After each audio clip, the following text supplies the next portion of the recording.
Today, we're finishing cross stitch onto a wooden board.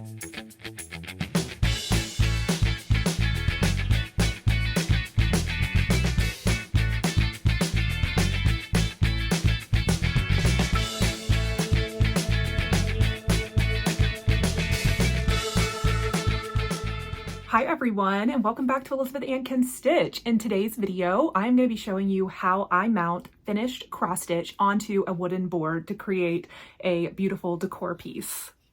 And this is what we're going to end up with at the end. Let's get started. Okay, hey guys, so we're going to get started on the finishing. I've gathered the supplies that I think I'm going to need. So I've got, of course, my finished piece of cross stitch, and I've decided to mount it on one of these little wooden cheese boards. This one is a nibble board by Amy Weaver. If I can find this one online, I will link it, but you can find these at all kinds of places, especially like craft stores, Etsy shops, Walmart. I mean, you can really get these little wooden boards anywhere. So I will link a few in the description box if you're interested, but this is one I had in stash that was kind of the perfect size to fit this little Brenda Gervais stitching. And then we're going to need a piece of mat board to mount our stitching on.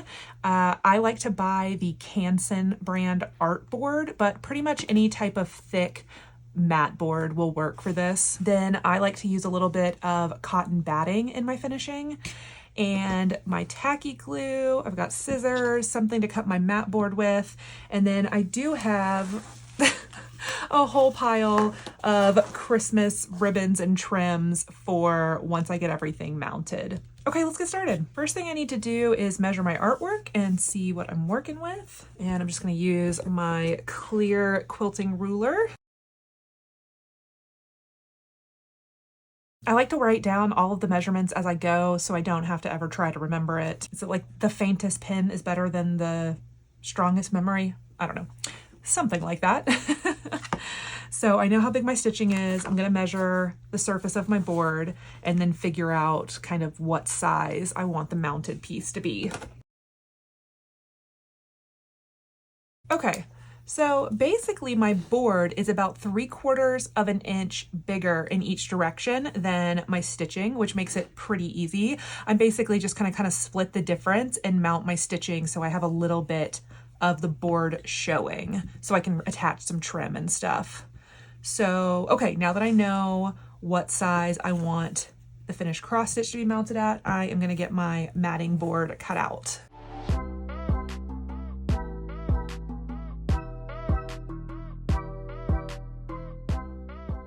Okay, so to fit my stitching, I needed to cut out my board to 4.5 inches tall by 3 3/4 inches wide. Let me go ahead and take the tag off. So you can see that I will have just a little bit of margin all the way around my stitching on the board.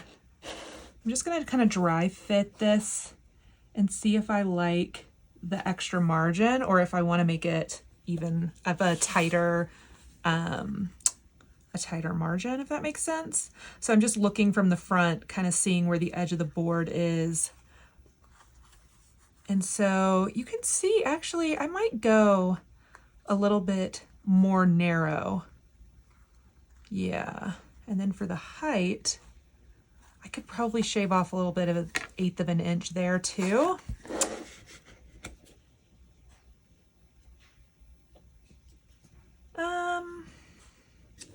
Yeah, I'm trying to be careful because this mat board is kind of hard to cut, and I just use a rotary cutter that I have a blade in specifically for paper.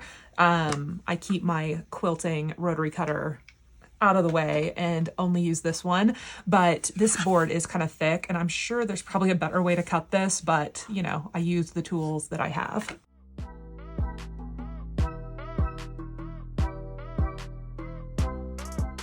Okay, perfect. Really happy with that.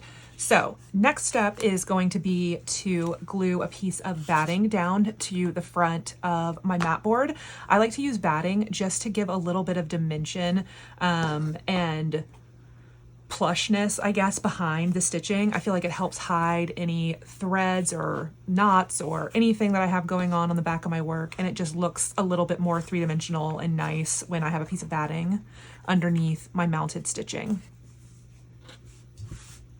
This is just 100% cotton, warm and natural quilt batting that you can get online or at any craft store. I just like to use scraps left over from my quilting projects.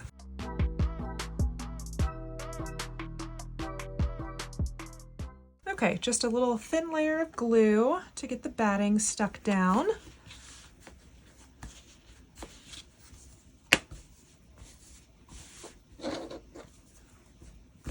And then I just use my rotary cutter again to trim the excess batting.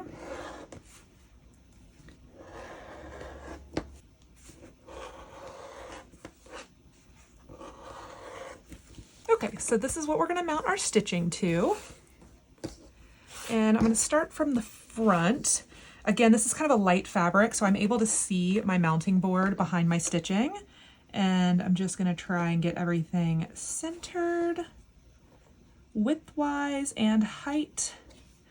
There's not really a sharp top border since there's just little snowflakes, so I'm going to focus mostly on getting this bottom border and side-to-side border exactly where I want it, and then the top is a lot easier.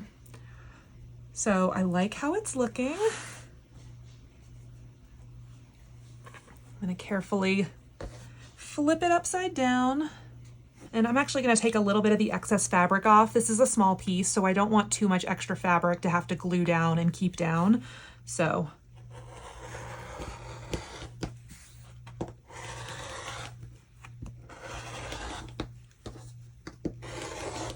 okay, and I'm going to start with this bottom edge because that's, to me, the most important one to get lined up. It might be different on the piece you're finishing.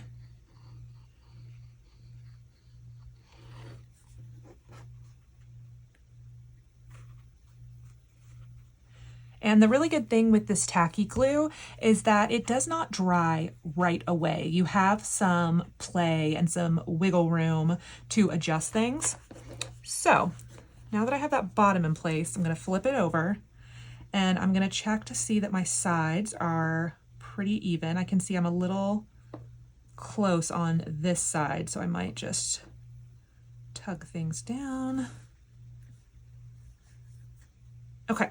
I think everything is looking good.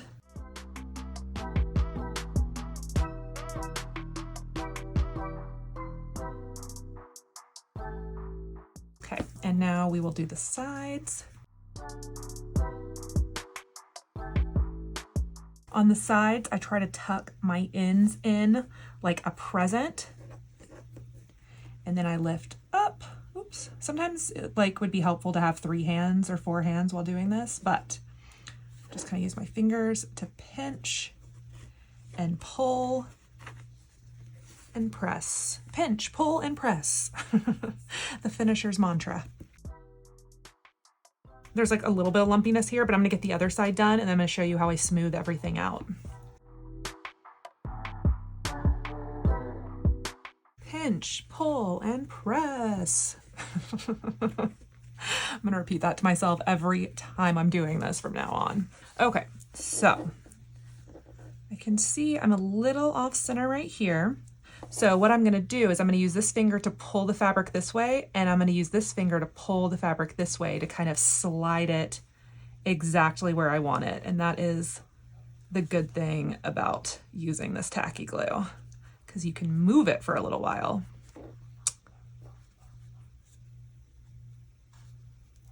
Okay, oh my gosh, this looks so good.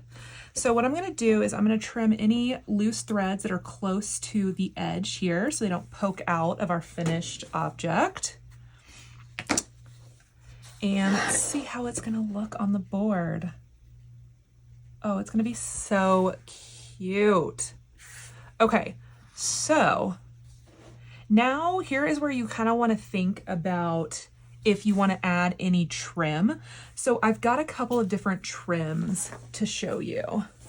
I have this chenille trim This is chenille from Lady Dot Creates. I will have her Etsy store linked down below. It's one of my favorite cross-stitch finishing trims store. So I could do, you know, chenille around the edges.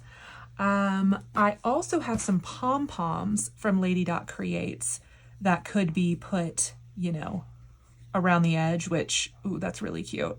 That might be what I end up with. I've also got kind of a thinner chenille. You can see there's a small chenille and a larger one. This is, yes, again, from Lady Dot Creates. I don't know if I want to do white though. I feel like red, or maybe I actually have a small green as well. The reason you kind of want to pick your trim now is because if you're doing something like pom-poms or rickrack, I don't have any rickrack up on my table, but those are trims you may want to attach to the back of your stitching and having it poke out the sides before you mount it. Whereas something like chenille, you can apply along the edges after you've mounted your stitching. So I need to decide what trim I want to use so I can make a final decision about how I'm going to attach it. Actually, with these Lady Dot pom-poms, they're actually removable from the string, so I could apply them the same way I apply my chenille, just by gluing them into the gap, and I wouldn't have to worry anything about this little, you know, braid that they're attached to. What do I want to do? Okay, I think I do want to use the pom-poms, and I am going to remove them from the braid. And I think I have enough. Let's see. 1, 2, and then half. Yes, so I have plenty of pom-poms. Okay, yeah, that's what I'm going to do. And I'm going to remove the pom-poms from the tape. There are a lot of tutorials on how to do this. I'm not going to show it in great detail, but basically there is a little thread that connects the pom-poms to the tape, and it's a little tedious, but it is a nicer way to apply the pom-poms without having to worry about trying to hide the tape behind your stitching. So I am going to spend the time to kind of wiggle these pom-poms off of the tape. Once you have a little bit going, you can kind of pull. It's not always super smooth and seamless, but you can at least get a few inches done at once. And then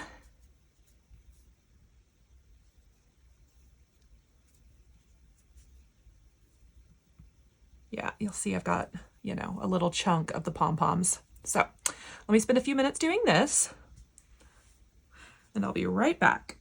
Okay, so now I have my string of pom-poms removed from the string of tape, so I don't need this anymore. And so first thing I'm gonna do is get my cross stitch mounted to the board and centered. I'm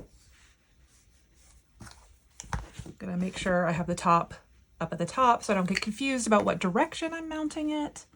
And I'm going to do a thin layer next to the edges. And I'm going to concentrate a lot of glue on the corners because that's the thickest part and what's going to make the most contact with my board when I smash this down. So make sure you've got some good glue on those corners.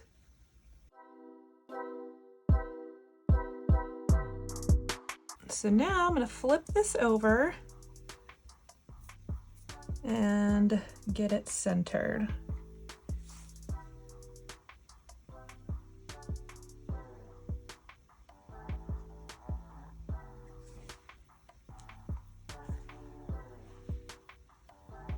All right, so now that I have it where I want it, I'm gonna grab a few heavy books to sit on top of it to help the glue dry pretty evenly between the cross stitch and the board. And since this glue does take a little while to fully dry, I'm just gonna let it sit for about 30 minutes before I come back and add my trim and my finishings.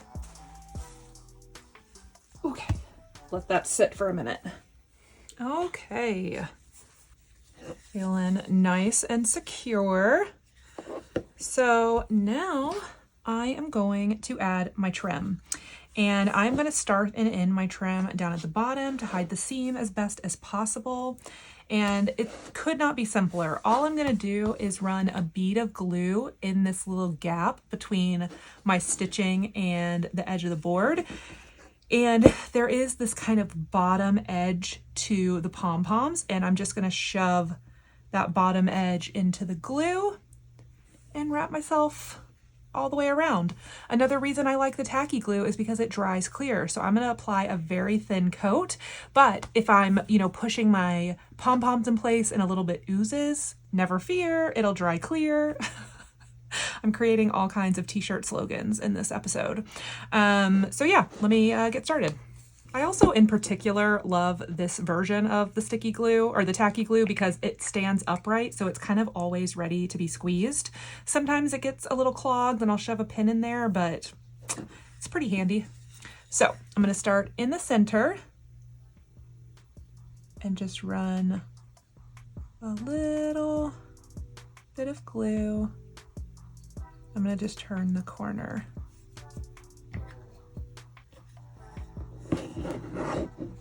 So now I'm just going to shove the pom-poms down into that glue.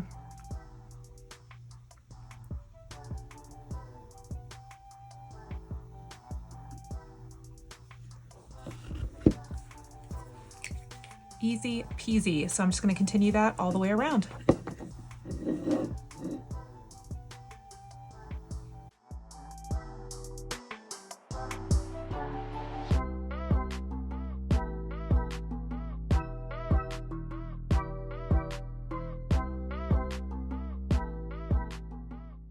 Just taking a minute to really press in all the pom-poms so they're really sticking to the glue and to the board.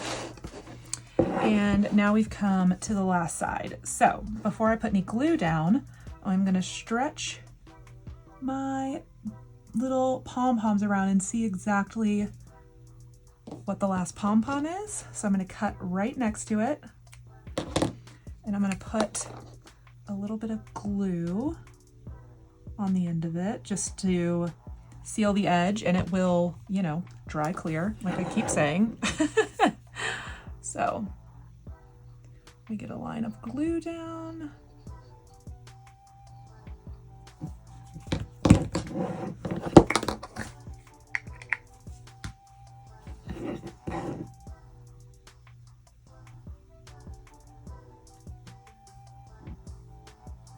It's actually one pom-pom too long.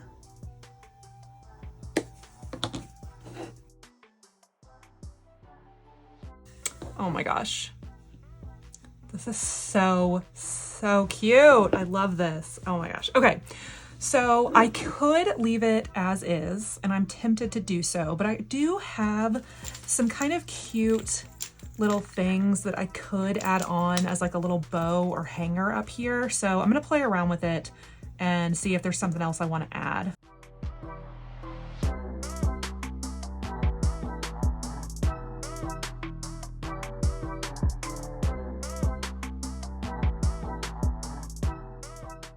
Okay, I think I'm gonna leave it as is. I have some really cute ribbons and trims, but this is a little cheese board that has kind of a shorter top on it. I have some others. This particular one is just from Hobby Lobby a few years ago, where it has kind of a longer neck, and I find these are usually better for wrapping ribbons and decoration around. I think this one is a little too short and close to the stitching, and I really like how it looks with just the little pom-poms. So yeah, I think I'm gonna call this one good. Okay, and then the last thing we need to do is set it up for display. So I like to use these little easels that hold up picture frames. You can find them in different colors of metal, wood. This is just a little one I got from Michael's, and I'll just be able to slide my finishing piece on it and set it up on a shelf for display. And here is what our finished result looks like. I'm so happy with how this turned out. This pattern is a Brenda Gervais free stitch along from a few Christmases ago. It was called Merry and Minty SAL. So if you want to Google, that chart might still be available online. And I stitched this on 36 count fabric, and I think I used mostly the called for flosses. And if you look at the finished pattern, you might notice that I removed the top border and just did it on the bottom.